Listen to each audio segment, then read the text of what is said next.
ಕರ್ತನಲ್ಲಿರುವ ಪ್ರೀತಿ ದೇವಜನರೇ, ದೇವರಾಗಿರುವಂಥ ಯೇಸು ಕರ್ತನ ನಾಮದಲ್ಲಿ ವಾರಕ್ಕೊಂದು ಮಿಷನರಿಗಳ ಜೀವನ ಚರಿತ್ರೆ ಅನ್ನುವಂಥ ಈ ಸಂದೇಶಕ್ಕಾಗಿ ಕರ್ತನ ಮತ್ತೊಂದು ಬಾರಿ ನಾವು ಕೂಡಿ ಬರುವ ಹಾಗೆ ಅನುಗ್ರಹಿಸಿದ ಆಶೀರ್ವಾದಕ್ಕಾಗಿ ನಾನು ದೇವರಿಗೆ ಸ್ತೋತ್ರವನ್ನು ಸಲ್ಲಿಸುತ್ತೇನೆ. ಪ್ರಾರ್ಥನೆಯೊಟ್ಟಿಗೆ ಈ ಸಂದೇಶವನ್ನು ಕೇಳಲಿಕ್ಕಾಗಿ ನಮ್ಮನ್ನು ಸಮರ್ಪಿಸಿಕೊಳ್ಳೋಣ.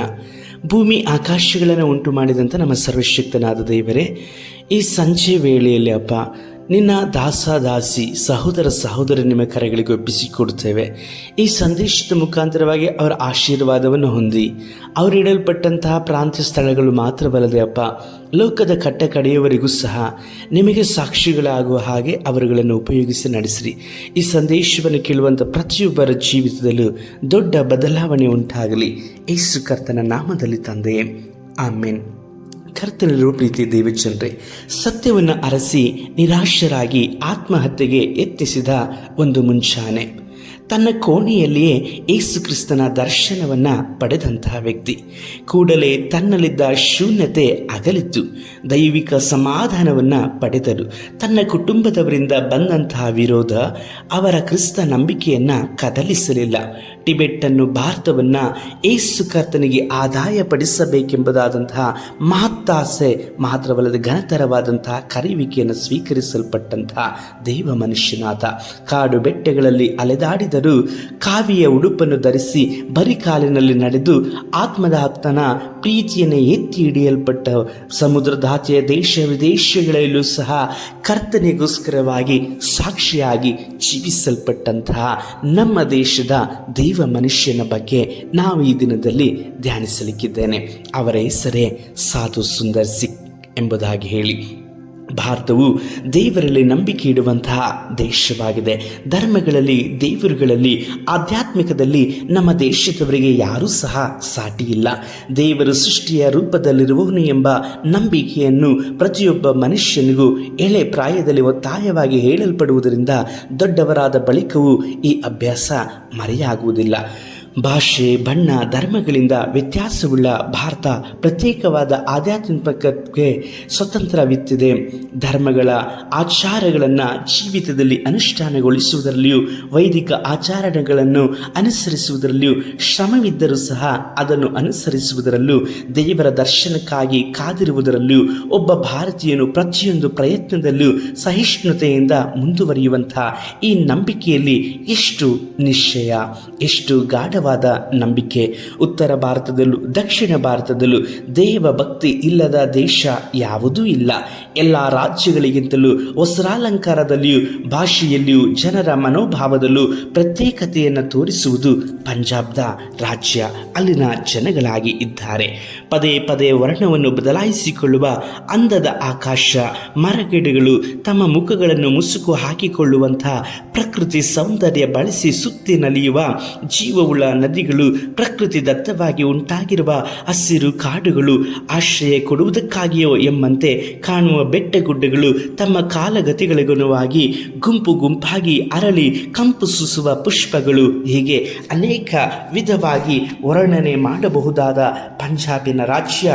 ಮುಖದಲ್ಲಿ ಹರಡಿ ಬೆಳೆದ ಉದ್ದನೆಯ ಗಡ್ಡ, ತಮ್ಮ ಉದ್ದವಾದಂಥ ಕೇಶಕ್ಕೆ ಗುಂಡನೆಯ ಬೊಟ್ಟು ಇಟ್ಟಂತೆ ಕಟ್ಟಿರುವ ಗಂಟನ್ನು ಅಲಂಕರಿಸುವ ರೀತಿಯಲ್ಲಿ ವಿವಿಧ ಬಣ್ಣವುಳ್ಳ ರುಮಾಳುಗಳು, ಪೇಟೆಗಳನ್ನು ಮಾತ್ರವಲ್ಲದೆ ಕೈಗಳಲ್ಲಿ ತೊಡುವ ಲೋಹದ ಬಳೆ, ಮತೀಯ ಸಂಬಂಧವಾದಂಥ ಚಿಕ್ಕದಾದಂಥ ಕತ್ತಿ, ಇಂಥ ಅನೇಕ ಅಲಂಕಾರದೊಂದಿಗೆ ಪ್ರತ್ಯೇಕವಾದ ದೃಶ್ಯ ಬೀರುವ ಜನರೇ ಪಂಜಾಬಿನ ಸಿಖ್ ಜನಾಂಗವಾಗಿ ಇದ್ದಾರೆ. ಪಂಜಾಬ್ ಎಂದರೆ ಸಿಖ್ಖರು, ಸಿಖ್ ಜನಾಂಗವೆಂದರೆ ಮತಾಭಿಮಾನಿಗಳು, ಧೈರ್ಯಶಾಲಿಗಳು, ಎಲ್ಲವನ್ನು ಸಹಿಸುವ ಹೃದಯವುಳ್ಳವರು, ಎಲ್ಲಿ ಯಾವುದರಲ್ಲಿ ಸೋಲುಂಟಾದರೂ ಸೊರಗಿ ಹೋಗುವವರಲ್ಲ, ಯುದ್ಧಾಭ್ಯಾಸ ಪಡೆದವರು. ತಮ್ಮ ಗುರುಗಳಾದಂಥ ಗುರುನಾನಕ್ ಗುರುವಿನಿಂದ ಗುರು ಗೋವಿಂದ್ ಸಿಂಗ್ ಮುಂತಾದ ತತ್ವಗಳಂತೆಯೇ ತಮ್ಮ ಮತ, ಧರ್ಮವು, ರಾಜ್ಯಭಾರವು ದೇಶದಲ್ಲಿ ಉನ್ನತವಾಗಿ ಬೆಳೆಯುವುದು ಎಂಬ ನಂಬಿಕೆಯುಳ್ಳಂತಹ ಜನಗಳಾಗಿದ್ದಾರೆ. ಈ ಪಂಜಾಬ್ ರಾಜ್ಯದಲ್ಲಿ ಚರಿತ್ರಾರ್ಹ ಭೂಮಿಯಾಗಿ ಸಂಪ್ರದಾಯಗಳು ತುಂಬಿದ ವಿಶೇಷ ಸ್ಥಳವಾಗಿ ಪಾರಂಪರ್ಯಗಳ ಕಣಜವಾಗಿಯೂ ಸಸ್ಯವರ್ಗಗಳ ಸಮೂಹವಾಗಿ ಗಾಳಿಯಲ್ಲಿ ಗ್ರಾಮದ ವಾಸನೆಯಿಂದ ಕೂಡಿದ ಒಂದು ಗ್ರಾಮವೇ ರಾಂಪುರ್ ಗ್ರಾಮ. ನವಧಾನ್ಯಗಳು ಬೆಳೆಯುವ ಭೂಮಿ, ಕೊಯ್ಲಿನ ಕಣಗಳು, ಗ್ರಾಮದ ಸುತ್ತಲೂ ಹೊಲಗದ್ದೆಗಳು, ಸಸಿಗಳನ್ನು ನಾಟ್ಯವಾಡಿಸುವ ತಂಗಾಳಿ, ಆ ಗ್ರಾಮದ ಸಾಮಾನ್ಯ ಜನರ ಮುಖಗಳಲ್ಲಿ ಸ್ಪರ್ಶಿಸಿ ಮುದ್ದಿಟ್ಟು ಹೇಳಿಕೊಳ್ಳದೆ ಬೀಳ್ಕೊಡುವ ಮೌನತೆ, ಇವೆಲ್ಲವೂ ಆ ಗ್ರಾಮದ ವಿಶೇಷತೆಗಳು.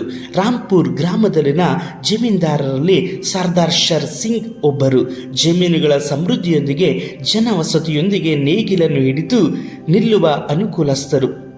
ತಮ್ಮ ದೇವರಿಗೆ ಇವರು ಅರ್ಪಣೆ ಮಾಡಿಕೊಂಡವರಾಗಿ ಗುರುನಾನಕರಿಂದ ಏರ್ಪಡಿಸಲಾದ ಸಿಖ್ ಮತದಲ್ಲಿ ಉತ್ಕಟಾಭಿಮಾನವನ್ನು ಹೊಂದಿಕೊಂಡಂಥವರು.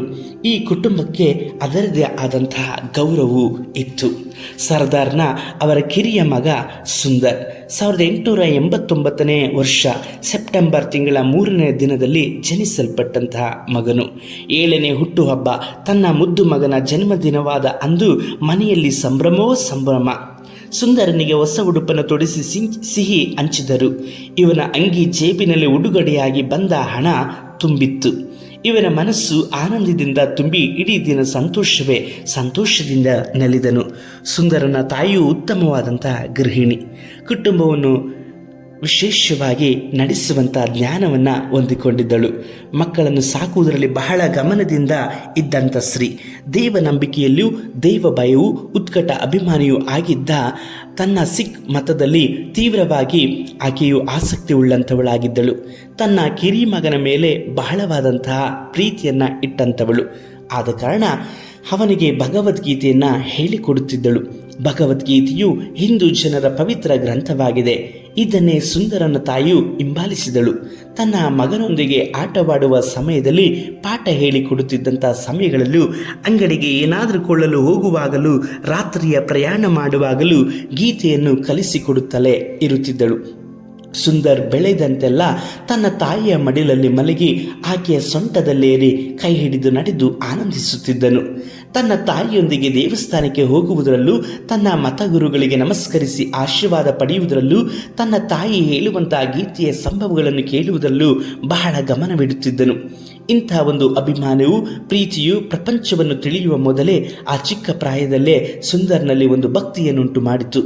ಚಿಕ್ಕಂದಿನಿಂದಲೇ ಸುಂದರನು ತನ್ನ ತಾಯಿಗೆ ಮನೆ ಕೆಲಸದಲ್ಲಿ ಸಹಾಯ ಮಾಡುವುದರಲ್ಲಿಯೂ, ಕೆಲಸದಾಳುಗಳು ಬಾರದಿರುವಾಗ ಚಿಕ್ಕ ಪುಟ್ಟ ಕೆಲಸಗಳನ್ನು ಮಾಡುತ್ತಿದ್ದನು. ಆಟವಾಡುವುದರಲ್ಲಿಯೂ ಮನೆಯಲ್ಲೂ ಬಹಳ ಚಟುವಟಿಕೆಯುಳ್ಳಂತಹ ಬಾಲಕನು ಸುಂದರ್. ಪ್ರತಿನಿತ್ಯವೂ ಸುಂದರನ ತಾಯಿ ಅವನಿಗೆ ಸ್ನಾನ ಮಾಡಿಸಿ ತಲೆಗೆ ಎಣ್ಣೆ ಹಚ್ಚಿ ತಲೆ ಬಾಚಿ ಒಳ್ಳೆಯ ಉಡುಪುಗಳನ್ನು ತೊಡಿಸಿ ತನ್ನೊಂದಿಗೆ ದೇವಸ್ಥಾನಕ್ಕೆ ಕರೆದುಕೊಂಡು ಹೋಗುತ್ತಿದ್ದಳು.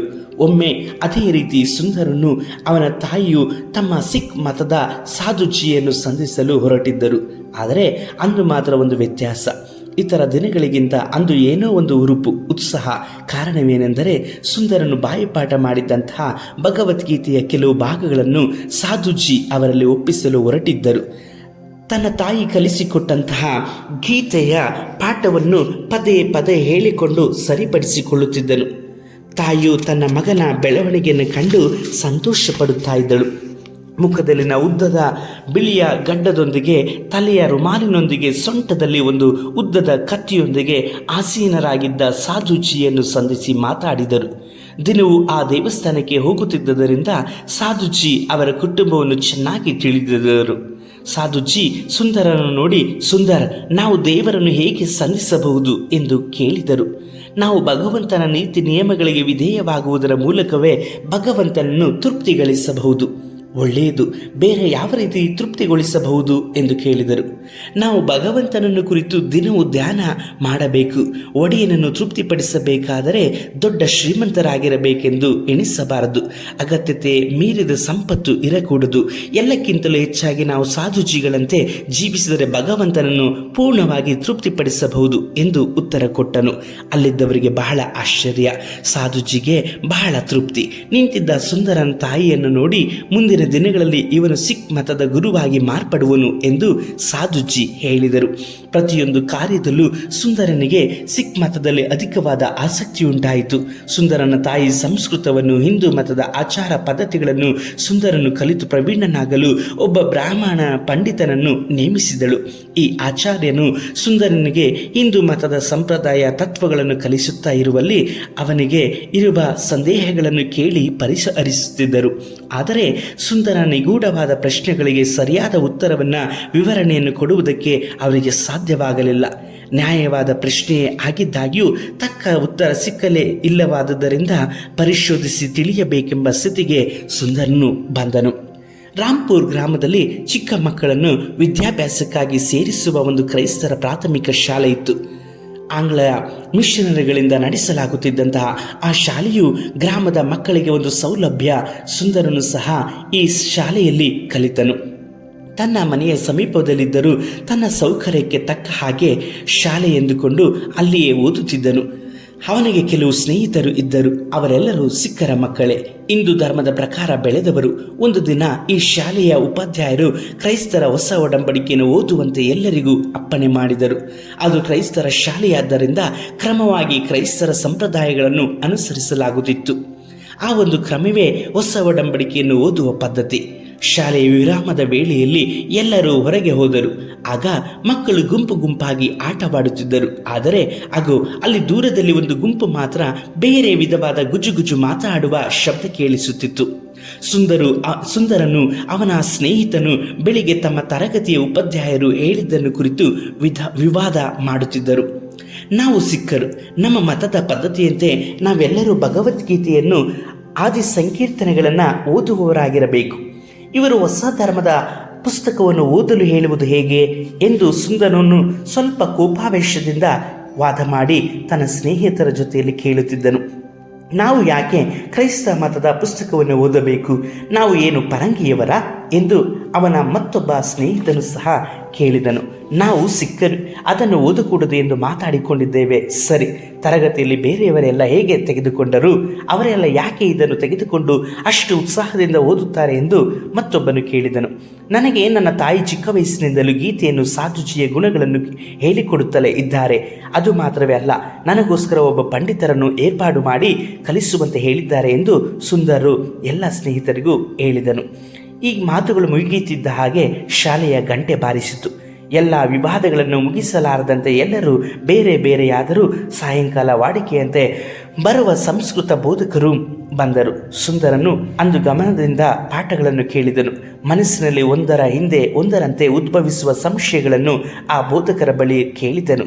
ಸುಂದರನ ಸಂಶಯಗಳನ್ನು ತಿಳಿಯದೇ ಇದ್ದಂತಹ ಆ ಬೋಧಕರು ಅನೇಕ ವಿಷಯಗಳಿಗೆ ಉತ್ತರವನ್ನು ಕೊಡಲಿಕ್ಕೆ ಸಾಧ್ಯವಾಗಲಿಲ್ಲ.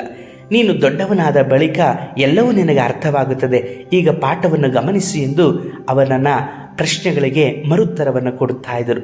ಬೆಳಿಗ್ಗೆ ಎಲ್ಲರೂ ಶಾಲೆಗೆ ಹೊರಡಲು ಸಿದ್ಧವಾಗಿ ಹೊರಡುತ್ತಿದ್ದರು. ಸುಂದರನು ಅವನ ಸ್ನೇಹಿತರ ಜೊತೆಯವರು ಶಾಲೆಯಲ್ಲಿ ನಿನ್ನೆ ನಡೆದ ಸಂಭವವನ್ನು ಕುರಿತು ಮಾತಾಡಲು ಪ್ರಾರಂಭಿಸಿದರು. ಅವನವನ ತನಗೆ ತೋಚಿದಂತೆ ಮಾತನಾಡಿಕೊಂಡರು. ಸುಂದರನಿಗೂ ಆ ಹೊಗಳಿಕೆಯಲ್ಲಿ ಒಂದು ಪಾಲು. ತನ್ನ ಮತದ ಮೇಲಿನ ಭಕ್ತಿಯಿಂದ ಇತರ ಮತಗಳ ಮೇಲೆ ಅಸಹನೆ ಉಂಟಾಯಿತು. ಸುಂದರನು ಅವನ ಗೆಳೆಯರು ಸೇರಿ ಏನೋ ಒಂದು ತಂತ್ರ ಮಾಡುವಂತೆ ಅನಿಸಿತು. ಈ ತಂತ್ರಕ್ಕೆ ಸುಂದರನೇ ನಾಯಕನಾಗಿದ್ದನು. ಬೆಳಿಗ್ಗೆ ತರಗತಿ ಪ್ರಾರಂಭಿಸಿದಾಗ ಕೂಡಲೇ ಉಪಾಧ್ಯಾಯರನ್ನು ಸುಂದರನ್ನು ಸಂಧಿಸಿ, ಸಾರ್, ನನಗೆ ಒಂದು ಹೊಸ ಒಡಂಬಡಿಕೆ ಬೇಕಾಗಿದೆ ಎಂದನು. ಸುಂದರನು ಒಳ್ಳೆಯ ಹುಡುಗನಂತೆ ಕೇಳಿದ್ದರಿಂದ ಅವರು ಕೊಟ್ಟರು. ಅದನ್ನು ಈಸಿಕೊಂಡು ತಿರುಗಿಯೂ ಸಹ ನೋಡದೆ ಅವನು ಬಂದು ಬಿಟ್ಟನು. ಸುಂದರ ಮನಸ್ಸಿನಲ್ಲಿ ಮತದ ಉದ್ರೇಕ, ಸಿಖ್ಖರ ಧೈರ್ಯ, ತನ್ನ ತಾಯಿಯ ಚಿಕ್ಕಂದಿನಿಂದ ಬೋಧಿಸಿದ ಸಿಖ್ಖರ ತತ್ವಗಳ ಮೇಲಿನ ಅಭಿಮಾನ ಎಲ್ಲವೂ ಒಂದುಗೂಡಿ ಅವನನ್ನು ಒಂದು ದಿಕ್ಕಿಗೆ ತಿರುಗಿಸಿತು. ಸಂಜೆ ಆಟದ ಸಮಯ. ಆಟದ ಮೈದಾನಕ್ಕೆ ಹೋಗಲು ಸಮಯವಾಯಿತು. ಆ ಕಡೆ ಈ ಕಡೆ ನೋಡುತ್ತಾ ತನ್ನ ಚೀಲದಲ್ಲಿಟ್ಟಿದ್ದ ಹೊಸ ಒಡಂಬಡಿಕೆಯನ್ನು ತೆಗೆದುಕೊಂಡು ಆಟದ ಮೈದಾನಕ್ಕೆ ಹೋದ ಸುಂದರನು ಅದರ ಒಂದೊಂದು ಪುಟವನ್ನು ಹರಿದು ಬೆಂಕಿಯಲ್ಲಿ ಹಾಕಿದನು. ಸತ್ಯಗಳು, ನಿಜ ಸಂಗತಿಗಳು, ನಿಜ ದೇವರ ಸತ್ಯ ಸಾಕ್ಷಿ ಎಲ್ಲವೂ ಉರಿದು ಬೂದಿಯಾಯಿತು. ಆದರೆ ಮತ್ತೊಂದೆಡೆ ತನ್ನ ಮತದ ಮೇಲಿನ ಉತ್ಕಟಾಭಿಮಾನ, ತಾಯಿಯ ಬೋಧನೆಗಳಾದ ಸಿಖ್ಖರ ತತ್ವಗಳೆಲ್ಲವೂ ನಗುತ್ತಾ ಇದ್ದವು. ಸುಂದರನ ಕಾರ್ಯಗಳೆಲ್ಲವೂ ಕಾಡ್ಗಿಚ್ಚಿನಂತೆ ಬಹುಬೇಗ ಎಲ್ಲ ಕಡೆಯೂ ಹರಡಿತು. ಅವನ ಮನೆಗೆ ತಿಳಿಯಿತು. ಅವನ ತಂದೆಯು ಒಬ್ಬ ಪ್ರಾಮಾಣಿಕರಾದ ಮನುಷ್ಯರಾಗಿದ್ದರು. ಸುಂದರನನ್ನು ಕರೆದರು. ನಿನ್ನನ್ನು ಹೀಗೆ ಮಾಡುವಂತೆ ಯಾರು ಹೇಳಿದರು? ಇದು ಎಷ್ಟು ದೊಡ್ಡ ಅಪಚಾರ ಗೊತ್ತೇ. ನಿನಗೆ ಅದು ಹಿಡಿಸಲಿಲ್ಲವೆಂದರೆ ಯಾಕೆ ಅದನ್ನು ತೆಗೆದುಕೊಂಡೆ? ನಿನಗೆ ಓದಲು ಇಷ್ಟವಿಲ್ಲದಿದ್ದರೆ ಬಿಟ್ಟು ಬಿಡಬೇಕಾಗಿತ್ತು. ಅದನ್ನು ಬೆಂಕಿಯಲ್ಲಿ ಯಾಕೆ ಸುಡಬೇಕಾಗಿತ್ತು ಎಂಬುದಾಗಿ ಬಹಳ ಕೋಪದಿಂದ ಮಾತಾಡಿದರು. ಸುಂದರನು ಏನು ಹೇಳಿದೆ ಮೌನವಾಗಿ ನಿಂತುಕೊಂಡಿದ್ದನು. ಇದು ಒಂದು ಮತದ ಧರ್ಮಕ್ಕೆ ಮಾಡುವ ಅಪಚಾರವಾಗಿದೆ. ಆ ಮಿಷನರಿಗಳ ಶಾಲೆಯಲ್ಲಿ ಓದುತ್ತಾ ಅವರ ನಿಯಮಗಳಿಗೆ ಅವಿಧೇಯನಾದರೆ ಇರುವುದು ಅಲ್ಲಿ ಕಷ್ಟ ಎಂಬುದಾಗಿ ಹೇಳಿದರು. ಸ್ವಲ್ಪ ಹೊತ್ತು ಅವರ ಮಧ್ಯೆ ಮೌನ ಆವರಿಸಿತು. ಸುಂದರನು ತಂದೆಯ ಮುಂದೆ ಮೌನವಾಗಿ ನಿಂತುಕೊಂಡಿದ್ದನು. ನಾನು ಕೇಳುತ್ತಿದ್ದೇನೆ, ಏನೋ ನೀನು ಸುಮ್ಮನೆ ನಿಂತಿದ್ದಿ? ನಿಧಾನವಾಗಿ ಆದರೆ ಧೈರ್ಯವಾಗಿ ಸುಂದರ್ ಮಾತನಾಡಿದನು. ಅಪ್ಪ, ನನಗೆ ಆ ಶಾಲೆ ಹಿಡಿಸಲಿಲ್ಲ. ಇನ್ನು ಮೇಲೆ ನಾನು ಅಲ್ಲಿ ಹೋಗಿ ಓದಲಾರೆ. ನನಗೆ ಕ್ರೈಸ್ತರ ಶಾಲೆಯಲ್ಲಿ ಓದಲು ಇಷ್ಟವಿಲ್ಲ. ದಯಮಾಡಿ ನನ್ನನ್ನು ಬೇರೆ ಶಾಲೆಗೆ ಸೇರಿಸಿರಿ ಎಂದನು. ತಂದೆ ಯೋಚಿಸಿದರು. ಅವನು ಮಾಡಿದ್ದನ್ನು ಹೇಳುವುದನ್ನು ನೆನೆಸಿ ನೋಡಿದರು. ಹುಡುಗನು ಬಯಸುವುದು ಅವನ ವಿದ್ಯಾಭ್ಯಾಸಕ್ಕೆ ತಡೆಯಾಗಕೂಡದು. ಅವನು ಮಾಡಿದಂಥ ಕಾರ್ಯ ಅವನ ಅಭಿವೃದ್ಧಿಗೆ ತಡೆಯಾಗಬಾರದು. ಆದ್ದರಿಂದ ಅವನು ಊರಿನ ಹೊರಗೆ 3 ಮೈಲಿ ದೂರವಿರುವ ಸರ್ಕಾರಿ ಶಾಲೆಗೆ ಸೇರಿಸಲಿಕ್ಕೆ ತೀರ್ಮಾನಿಸಿದರು. ಇದರ ಮಧ್ಯದಲ್ಲಿ ಸುಂದರನ ತಾಯಿಯು ಸ್ವಲ್ಪ ನಿಶ್ಶಕ್ತಿಗೊಳಗಾಗಿ ಅನಾರೋಗ್ಯಕ್ಕೆ ಒಳಗಾದರು. ತನ್ನನ್ನು ಮುದ್ದಿಸಿ ಪೋಷಿಸಿ ಬೆಳೆಸಿದ ತಾಯಿಯ ಮೇಲೆ ಸುಂದರನು ಬಹಳ ಪ್ರೀತಿಯನ್ನು ಇಟ್ಟಿದ್ದನು. ಸುಂದರನ ತಾಯಿಯೂ ಸಹ ತನ್ನ ಹಿರಿಯ ಮಕ್ಕಳಿಗಿಂತ ಸುಂದರನನ್ನು ಬಹಳವಾಗಿ ಪ್ರೀತಿಸುತ್ತಾ ಇದ್ದಳು. ಸುಂದರನು ಶಾಲೆಯನ್ನು ಬದಲಾಯಿಸಿದಂದಿನಿಂದ ನಿತ್ಯವೂ 6 ಮೈಲಿಗಳ ದೂರ ನಡೆದು ಹೋಗುತ್ತಿದ್ದನು. ಇದು ಬಹಳ ಶ್ರಮವೇ ಆಗಿದ್ದರೂ ಬೇರೆ ದಾರಿ ಇರಲಿಲ್ಲ. ಆದ್ದರಿಂದ ಶ್ರಮವನ್ನು ಮರೆತು ಹೋಗಿ ಬರುತ್ತಿದ್ದನು. ಅದೊಂದು ಬಿಸಿಲ ಕಾಲ. ಬಿಸಿಲಿನ ಕಡುತಾಪ ಮರಳ ಭೂಮಿಯು ಸೇರಿ ಸುಡುತ್ತಿತ್ತು. ತೆಂಗಿನ ಮರದ ಗರಿಗಳ ಒಣ ಎಲೆಗಳು ಹತ್ತಿಕೊಳ್ಳುತ್ತಿದ್ದವು. ಈ ಕಡು ಬೇಸಿಗೆಯ ದಿನಗಳಲ್ಲಿ ಅವನು ತನ್ನ ಮನೆಯ ಪಕ್ಕದ ಶಾಲೆಗೆ ಹೋಗದಿದ್ದರೆ ಏನೂ ತೊಂದರೆ ಆಗುತ್ತಿರಲಿಲ್ಲ. ಅಷ್ಟು ದೂರ ನಡೆದಿದ್ದರಿಂದ ಅವನಿಗೆ ಮಲೇರಿಯಾ ಜ್ವರ ಕಾಣಿಸಿಕೊಂಡಿತ್ತು. ಹಾಸಿಗೆ ಹಿಡಿದನು.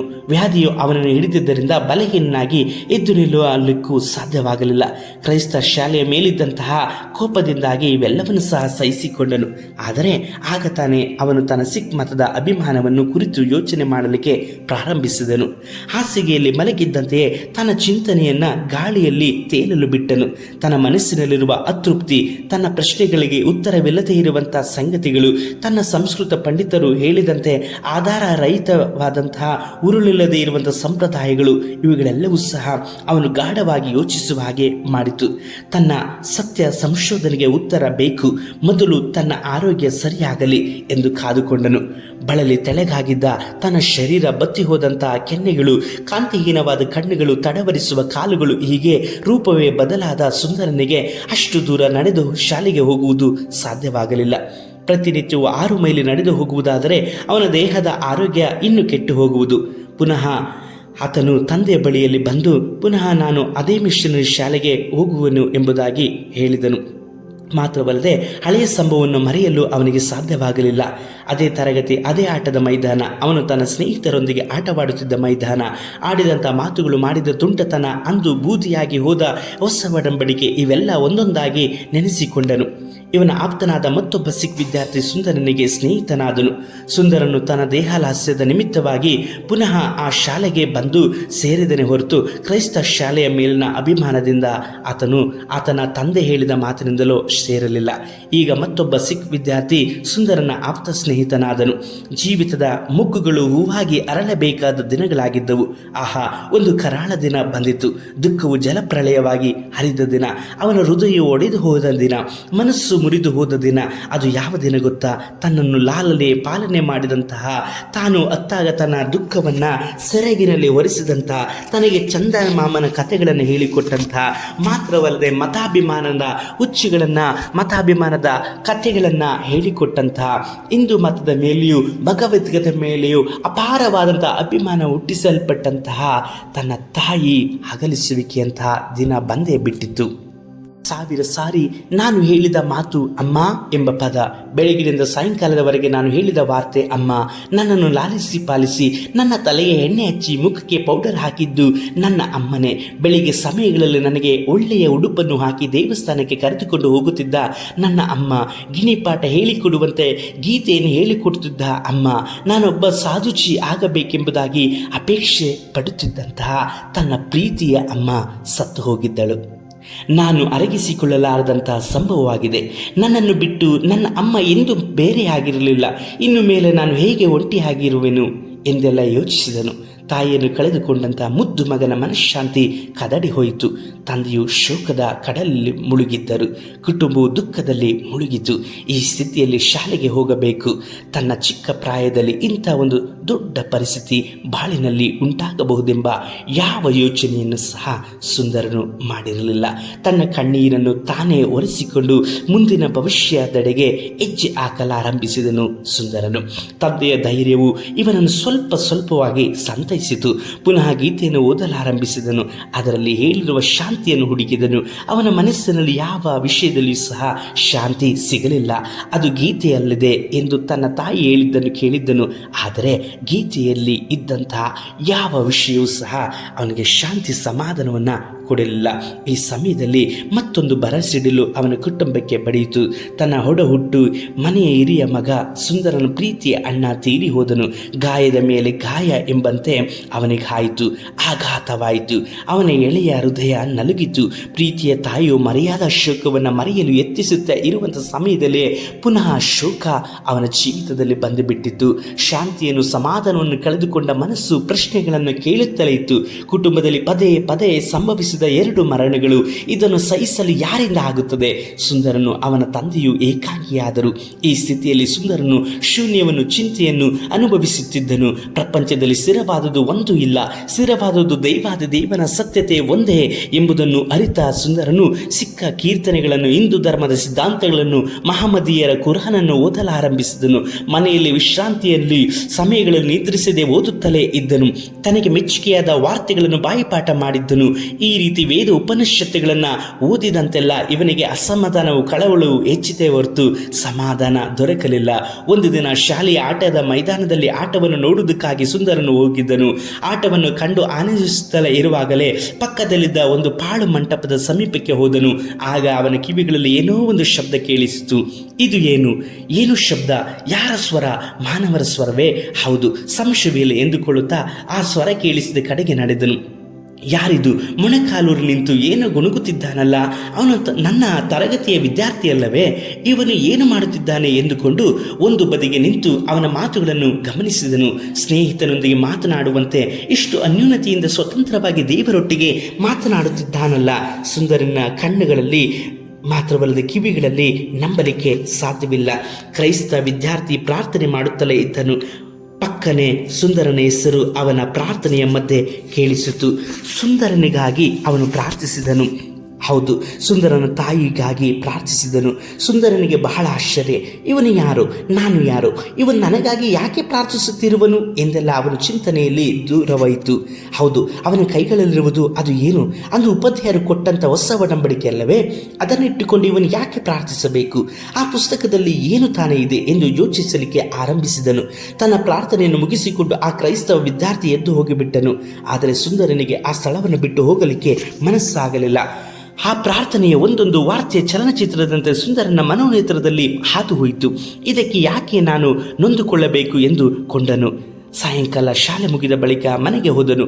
ಆ ಸ್ಥಳ, ಆ ವಿದ್ಯಾರ್ಥಿ ಪ್ರಾರ್ಥನೆ ಮಾಡಿದ ಆ ಮಾತುಗಳು, ಆ ಹೊಸ ಒಡಂಬಡಿಕೆ ಇವೆಲ್ಲವೂ ಸಹ ಅವನ ಕಣ್ಣು ಮುಂದೆ ಬರುತ್ತಲೇ ಇತ್ತು. ನಿನಗೆ ಹೊಸ ಒಡಂಬಡಿಕೆ ಯಾಕೆ ಎಂದರು. ಆತನನ್ನು ಕೇಳುವ ಹಾಗೆ ಅನೇಕ ಪ್ರಶ್ನೆಗಳು ಬಂದುಬಿಟ್ಟಿತ್ತು. ಯಾಕೆಂಬುದಾಗಿ ಹೇಳುವಾಗ ಮತ್ತೆ ಅವನು ತನ್ನ ಉಪಾಧ್ಯಾಯರ ಬಳಿಯಲ್ಲಿ ಹೊಸ ಒಡಂಬಡಿಕೆಯನ್ನು ಕೇಳುವಾಗ ಅವನ ಮನಸ್ಸು ಸಹ ಹಾಗೆ ಅವನಿಗೆ ಪ್ರಶ್ನೆ ಕೇಳಿತು.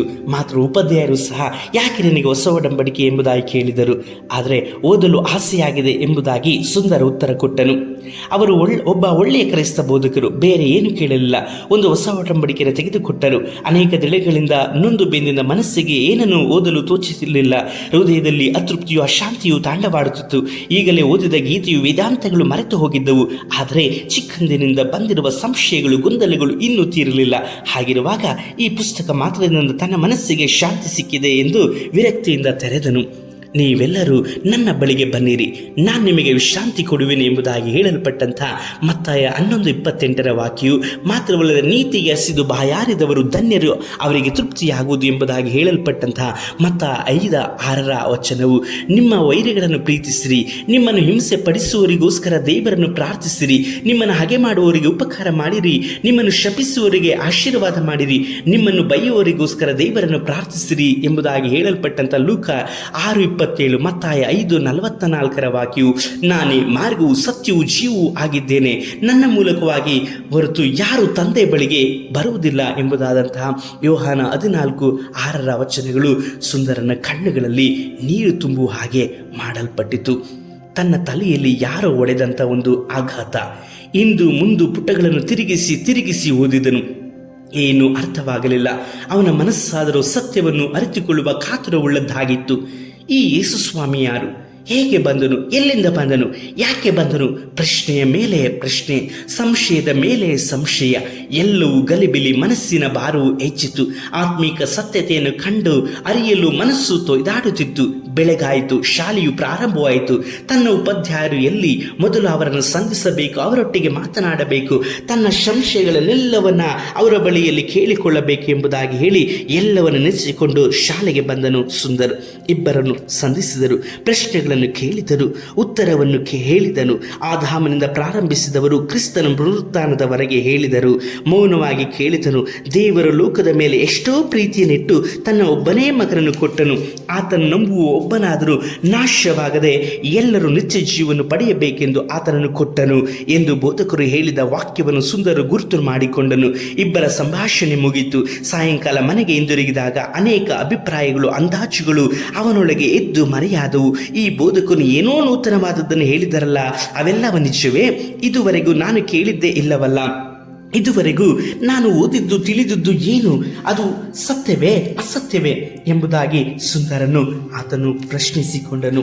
ನನ್ನ ಸಿಖ್ ಧರ್ಮ ಹೆಚ್ಚಿನದು, ನನ್ನ ಗುರುಗಳ ಪಾರಂಪರ್ಯವೇ ಮಾತ್ರವಾದದ್ದು, ನನ್ನ ಗೌರವಯುತವಾದಂಥ ಪರಂಪರೆ ಮಾತ್ರವಾದದ್ದು, ಅವುಗಳಿಗೆ ಅಗೌರವವಾಗಬಾರದು, ಗೀತೆಯ ಮಾರ್ಗದಲ್ಲಿ ನಡೆಯಬೇಕು, ತಾಯಿ ಹೇಳಿದ್ದನ್ನು ತಪ್ಪಲೇಬಾರದು ಎಂದೆಲ್ಲ ಯೋಚನೆ ಹೋಯಿತು. ಯೋಚಿಸುತ್ತಲೇ ನಡೆದನು. ದಾರಿ ಎರಡು ಕಡೆಯಲ್ಲೂ ಗಿಡ ಮರ ಬಳ್ಳಿಗಳು ಕಂಗೊಳಿಸುತ್ತದು. ಆದರೆ ಅವನ ಜೀವಿತವು ಬರಡಾಗಿತ್ತು. ಯೋಚಿಸಿದನು, ಅದು ಸರಿಯಾದದ್ದಾಗಿರಬೇಕೆಂದು ತವಕಿಸಿ ಯೋಚನೆ ಮಾಡಿದನು. ಹಳೆಯದೆಲ್ಲವನ್ನು ನೆನೆಸಿಕೊಂಡನು, ಹೊಸದನ್ನು ಸಂಶೋಧನೆ ಮಾಡಿದನು. ಸಮಾಧಾನವೇ ಇರಲಿಲ್ಲ. ಸುಂದರ್, ನೀನು ಬೆಳೆದುದು ಒಂದು ಸಂಪ್ರದಾಯಕರವಾದಂಥ ಆಧಾರವಿಲ್ಲದ ಪಾರಂಪರ್ಯ. ನಿನ್ನ ಮನಸ್ಸು ಇನ್ನೂ ಸತ್ಯವನ್ನು ಕಂಡುಹಿಡಿಯಲಿಲ್ಲ, ಶಾಂತಿಯನ್ನು ಹೊಂದಲಾಗಲಿಲ್ಲ, ನಿನ್ನ ಸಂಶಯಗಳು ಇನ್ನೂ ನಿವೃತ್ತಿಯಾಗಲಿಲ್ಲ, ನಿನ್ನ ಪ್ರಶ್ನೆಗಳಿಗೆ ಸರಿಯಾದ ಉತ್ತರವಿನ್ನೂ ದೊರೆತಿಲ್ಲ. ನಿನಗೆ ನಿತ್ಯವೂ ಸಂಸ್ಕೃತವನ್ನು, ಗೀತೆಯನ್ನು ಬೋಧಿಸುತ್ತಾರಲ್ಲ, ಆ ಆಚಾರ್ಯರು ನಿನಗೆ ಎಲ್ಲವನ್ನು ಹೇಳಿದ್ದಾರಾ? ಚಿಕ್ಕಂದಿನಿಂದ ನಿನ್ನ ಪ್ರಶ್ನೆಗಳಿಗೆ ಉತ್ತರ ಸಿಕ್ಕಿದೆಯೇ? ಈ ರೀತಿ ಅನೇಕ ಪ್ರಶ್ನೆಗಳು ಅವನ ಮನಸ್ಸನ್ನು ಕಾಡಿತು. ಹೀಗೆ ಆತನು ಲೂಧಿಯಾನದಿಂದ ಉಗಿ ಬಂಡಿಯ ಮಾರ್ಗವಾಗಿ ನಡೆದುಕೊಂಡು ಹೋದನು. ಮನೆಗೆ ಸೇರಿದ ಸುಂದರನು ವಿರಕ್ತನಾದನು. ಒಬ್ಬನನ್ನು ಸಂತೈಸಲಿಕ್ಕೂ ಸಮಾಧಾನಪಡಿಸಲಿಕ್ಕೂ ತಾಯಿಲ್ಲ, ಸೇರಿ ಜೊತೆಯಲ್ಲಿ ಆಟವಾಡಲಿಕ್ಕೆ ಅಣ್ಣ ಇಲ್ಲ, ತಂದೆಯವರು ಒಬ್ಬರೇ ನಡೆದಾಡುತ್ತಿದ್ದಾರೆ. ಸುಂದರನು ಶೋಕಪೂರಿತವಾಗಿ ಕುಳಿತಿದ್ದನು. ಈ ಪ್ರಪಂಚದಲ್ಲಿ ಏನನ್ನೋ ಕಳೆದುಕೊಂಡವನಂತಿದ್ದನು. ಹಿಂದಕ್ಕೆ ಪಡೆಯಲ್ಲ ಎಂಬುದಾದಂಥ ಚಿಂತೆ. ನನ್ನ ಜೀವಿತ ಏನು? ನಾನು ಹಿಂದೆ ಮುಂದೆ ಹೇಗೆ ನಡೆಯಲಿ? ನನ್ನ ಜೀವಿತದ ಭವಿಷ್ಯತ್ತು ಹೇಗೆ ಎಂಬುದಾಗಿ ಹೇಳಿ ಅವನು ತನ್ನ ಮನದಲ್ಲಿ ನೊಂದುಕೊಂಡನು. ಮಾತ್ರವಲ್ಲದೆ ಮನೆಯ ಪೂಜೆ ಕೋಣೆಗೆ ಹೋಗಿ ಭದ್ರಪಡಿಸಿಟ್ಟಿದ್ದಂಥ ಭಗವದ್ಗೀತೆಯ ಕೀರ್ತನೆ ಪುಸ್ತಕಗಳನ್ನು ತೆಗೆದುಕೊಂಡು ವೇಗವಾಗಿ ತಾನು ಮಲಗುವ ಕೋಣೆಗೆ ಹೋದನು. ಇಷ್ಟು ದಿನಗಳು ಅವನು ತನ್ನ ಕೋಣೆಗೆ ಮಲಗಲು ಹೋಗುತ್ತಿದ್ದನು. ಇಂದು ಅವನು ಹೊರಟಿದ್ದು ಸಾಯಂಕಾಲವಾಗಿತ್ತು.